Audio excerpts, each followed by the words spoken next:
इस वीडियो में हम एक्सेल का एक बहुत ही इंटरेस्टिंग फीचर है गोल सीक वो डिस्कस करेंगे।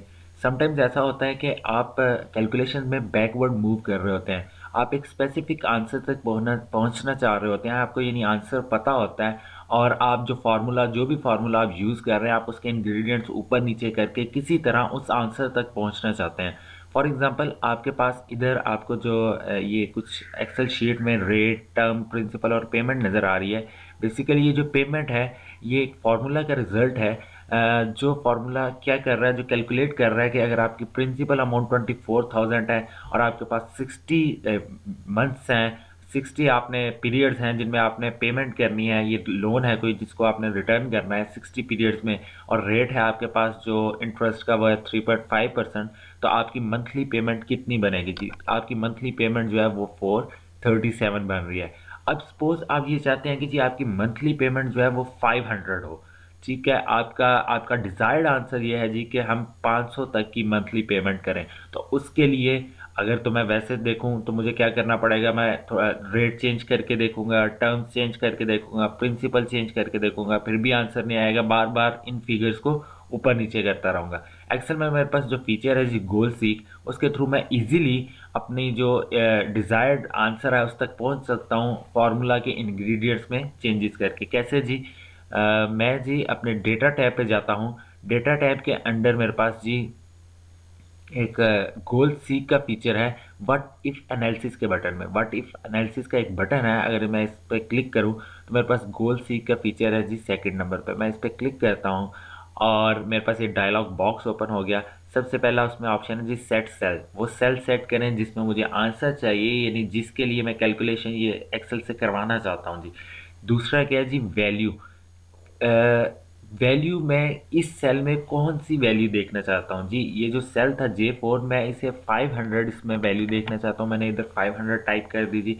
उसके बाद मैं चेंजिंग सेल। अब एक्सेल आपसे पूछ रहा है कि आपके पास ये जो इंग्रेडिएंट्स हैं, ये फार्मूलाज के जो सेल हैं, ऐसे सेल्स जिनके थ्रू आपका जो फार्मूला बना हुआ है, आप उनमें से किस सेल को चेंज करना चाहते हैं, किस सेल की वैल्यू को चेंज करके आप इस वैल्यू में चेंज लाना चाहते हैं। सपोज हम प्रिंसिपल की अमाउंट चेंज करना चाहते हैं जी। मैंने सेलेक्ट कर ली जी cell J4, sorry cell J3, जिसमें मैंने प्रिंसिपल की अमाउंट है मेरी। मैं ये चाहता हूँ जी कि प्रिंसिपल की अमाउंट चेंज हो और मेरा जो पेमेंट है वो इंक्रीज हो जाए जी। उसके बाद मैंने ओके प्रेस किया।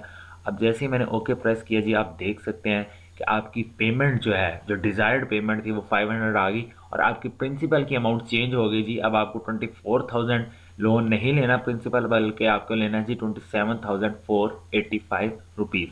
इसी तरह हम ये चेंजेस टर्म में भी कर सकते थे और रेट में भी कर सकते थे। आपके पास एक और एग्जांपल है नीचे इधर जी।